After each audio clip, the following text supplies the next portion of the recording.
ये सच है कि पूजा में प्रार्थना और ध्यान दोनों ही रखना बहुत ज़रूरी है, क्योंकि प्रार्थना में भगवान आपकी सुनते हैं और ध्यान में आप भगवान की सुनते हो।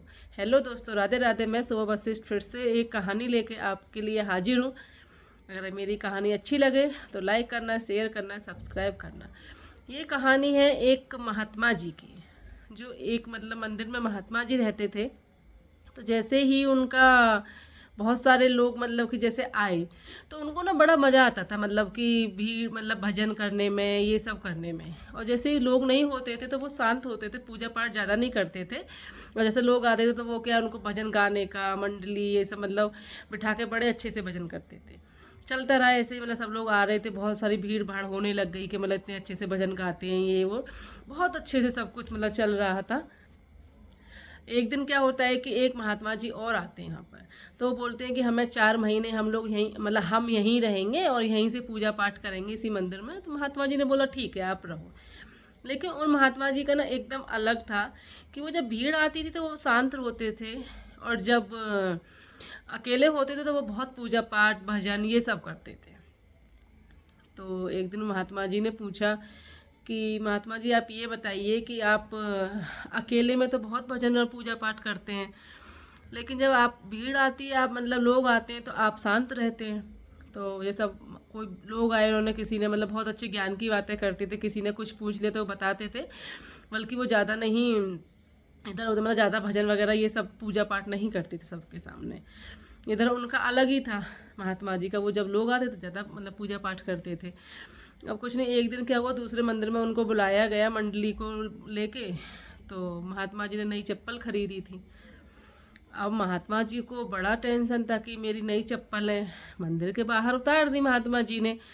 अब जैसे ही चप्पल था, लेकिन उनको अंदर गए, उनको पूरा ही टेंशन है कि मेरी नई चप्पल है, कोई ले ना जाए, मेरी नई चप्पल है, कोई ले ना जाए।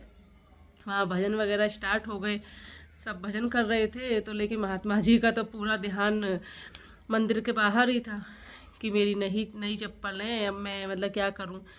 ठीक है, वहाँ पे इतना टाइम लग गया क्योंकि बहुत सारे भजन वगैरह हुए, सब कुछ चलता रहा। अब बाहर आके देखा उन्होंने, भजन वगैरह हो गए, बाहर आके देखा तो चप्पल वहीं थी। महात्मा जी बड़े प्रसन्न हुए और लेके अपनी चप्पल अपने घर पे आए। और रात को जब वो सो जाते हैं तो वो क्या देखते हैं सपने में कि, अब वो देखते क्या हैं कि देखो कि महात्मा जी अंदर भजन गा रहे हैं और उनकी चप्पल की कोई रखवाली कर रहा है। तो महात्मा जी बोलते कि ये कैसा सपना है कि मेरी, उन्होंने सोचा कि मैं अपने घर वालों को बताता हूँ, लेकिन उनको लगा कि घर वाले तो मेरा मजाक बनाएंगे कि ऐसे भी कोई सपने आते हैं। उन्होंने सोचा महात्मा जी को बताता हूँ। वो रात में ही दौड़े दौड़े महात्मा जी के पास जाते हैं कि महात्मा जी मैंने ऐसे ऐसे सपना देखा है। तो महात्मा जी बोलते हैं कि तुम्हारा ध्यान पूरा चप्पलों पर था, वो स्वयं भगवान आके आपकी चप्पलों की रखवाली कर रहे थे। क्योंकि आप मन से भगवान को मानते हो वो ठीक है, लेकिन आपका जो ध्यान है ना, जो भटक रहा था, तो भगवान को ये था कि आप मेरे मंदिर में आए हो तो मुझ पे ध्यान दो, ना कि बाकी मैं सब ध्यान रख लूँगा आपका। आप मंदिर में आए हो तो मुझ पे ध्यान दो, बाकी आपके क्या बिगड़ेगा क्या सुधरेगा वो सब मैं देख लूँगा। बोले कि अच्छा ऐसा। तो उन्होंने कि देखा कि हाँ ये बात सही है।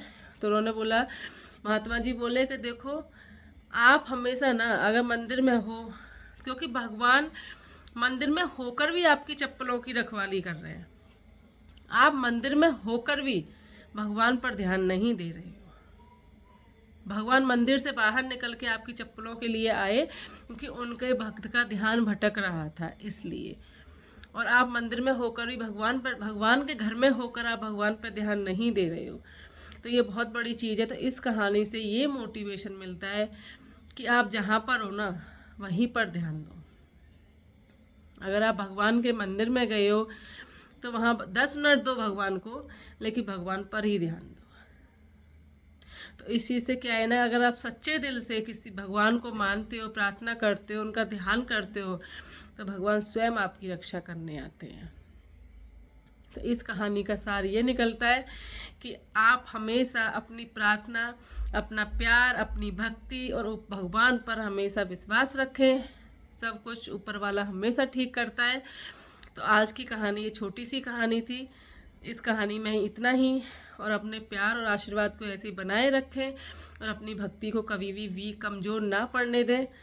इस कहानी से अगर आपको थोड़ा सा भी मोटिवेशन मिला हो तो मेरी वीडियो को लाइक करना, शेयर करना, सब्सक्राइब करना। Thank you so much.